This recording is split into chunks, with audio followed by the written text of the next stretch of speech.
Good afternoon, preppers. Welcome to Goshen Prepping. Listen, I think there's a lot of confusion when it comes to shit hitting the fan, World War III, all those scenarios, economic collapse, and what your diet will be like. A lot of people think they're going to keep eating what they're eating now.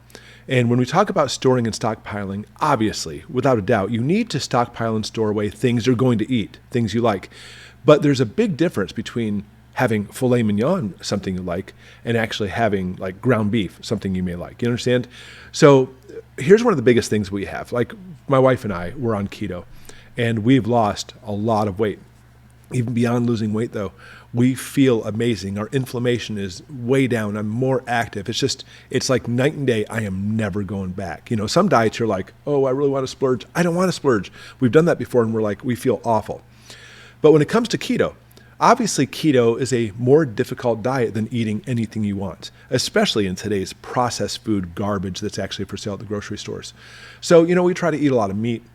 We try to eat a lot of cheese, you know, anything that goes along those lines. We're talking about, obviously, keto, paleo, carnivore, all those things that basically are high protein diets. Even Atkins kind of like fits in that category as well. And for those people who are on those diets, we'll tell you, they're amazing. They work very well. Now, here's the thing, though. We also store away things like we made a video a few days ago about rice and beans. Let's store away rice and beans. And we do store away rice and beans. It's very important we do that because it's so inexpensive and you can stockpile and store tons of it. We're talking about what? 50-pound bag of rice for, I don't know, like 20 or 30 bucks. And you can actually even get 25 or 50-pound bags of dry beans for the same price or even less.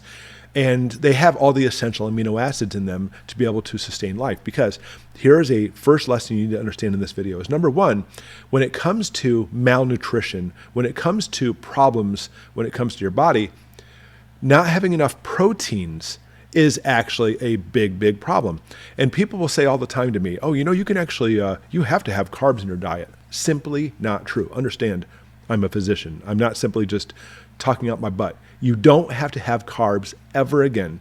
You eat all the proteins and fat you want, your body will make all the carbs you need. However, you can't eat nothing but carbs all the time. That's called obesity, that's called diabetes, that's called all kinds of health problems because you cannot make all the proteins you need. We have a certain number of proteins that are essential amino acids. The only way you can get them in your body is taking them in by diet.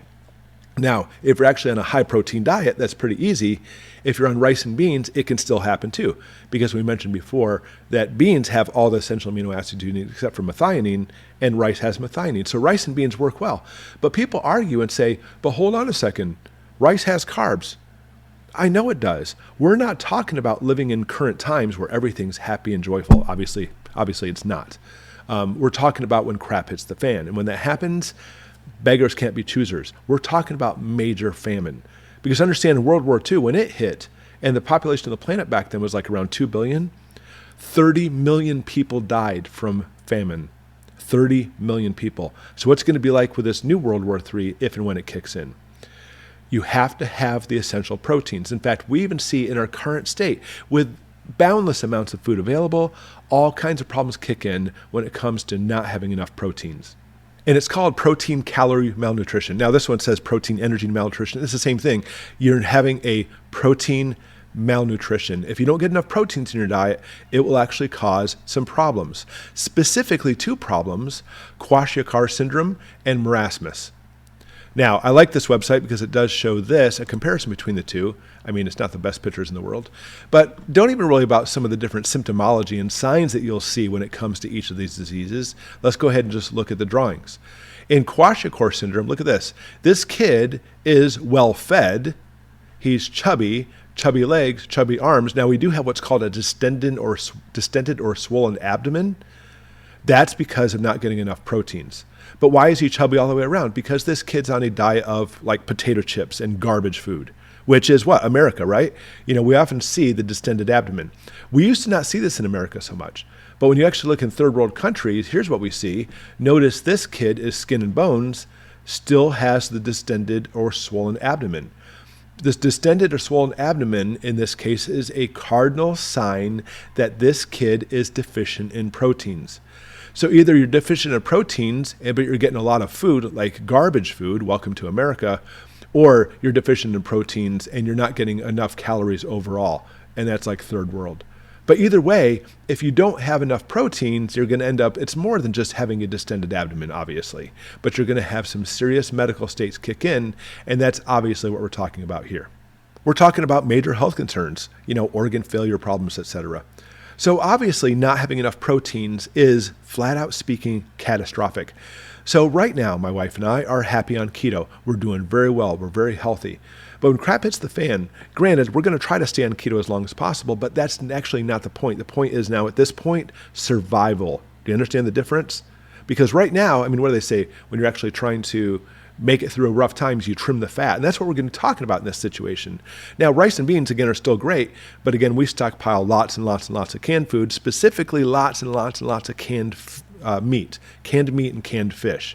Lots of it, because it's not simply about staying on our diet at that time. More than likely, we'll probably gain a little bit of weight and we'll start actually having inflammation again because we're now having rice in our diet, etc. And but the thing is, we got to make sure we survive, and that's the key. Having the canned food along with it is great. Gives a little bit of variety. That's actually what we talked about, the 3 foods you want to basically stockpile, and that's going to be the video after this one. But make no mistake, I know we're not going to be on keto when crap hits the fan. It'd be nice if we stayed on keto. It's a much healthier diet. But beggars can't be choosers. And when the time comes, you know what? It is super easy and cheap to store away lots and lots of rice and beans, which is not keto. But you know what? I'd rather actually have rice and beans and survive than simply just looking fit and trim all the time and actually feeling healthy. Because you know what? Healthy doesn't do a lot if you're dead. Okay, anyways, let's go and check out this next video. If you haven't seen it already, go through it. And it talks about the 3 foods you'll definitely want to have for shit hits the fan scenario.